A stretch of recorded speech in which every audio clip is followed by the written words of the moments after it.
আটটা দিন কাম করেন 185 টাকা ফাইন, পেঁয়াজের কেজি 80 টাকা, আলুর কেজি 70 টাকা, 1 কেজি পেঁয়াজ আর 1 কেজি আলু লাগে কাম করা। মাছ খাইতা না, মনে চায় না মাছ খাইতা, চায় না ইলিশা খাইতা, তো আপনারা 1 বছরের রুজি দিয়ে একটা ইলিশা খাইতে পারতেন। এগু মানুষ হইতো না, এগুলো লেখাপড়া করতো না। চাই না আপনার বাচ্চা লেবারও, আপনার বাচ্চা ইঞ্জিনিয়ার, আপনার বাচ্চা ডাক্তারও। একজন মানুষ সারাদিন কাম করিয়া 180 টাকা একটা পৃথিবীর ইতিহাস নাই।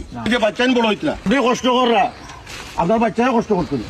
যারা গার্মেন্টসও চাকরি করে তারা ডেইলি পায় 500 টাকা 600 টাকা, মাসও 15,000 16,000। গার্মেন্টসে তারা থাকার জায়গা দেয়।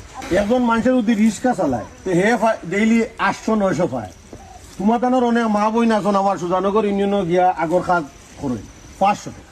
একজন মানুষ সারাদিন কাম করিয়া 180 টাকা 65 টাকা 85 টাকা একটা পৃথিবীর ইতিহাস নাই, পৃথিবীর ইতিহাস নাই। তাহলে যদি 600 টাকা ডেইলি যদি 600 টাকা ফাইন, খুশি নি আপনারা? অবশ্যই। এগু মানুষ হইতো না, এগু লেখাপড়া করতো না। আমি চাই না আপনার বাচ্চা লেবারও, আপনার বাচ্চা ইঞ্জিনিয়ারও, আপনার বাচ্চা ডাক্তারও।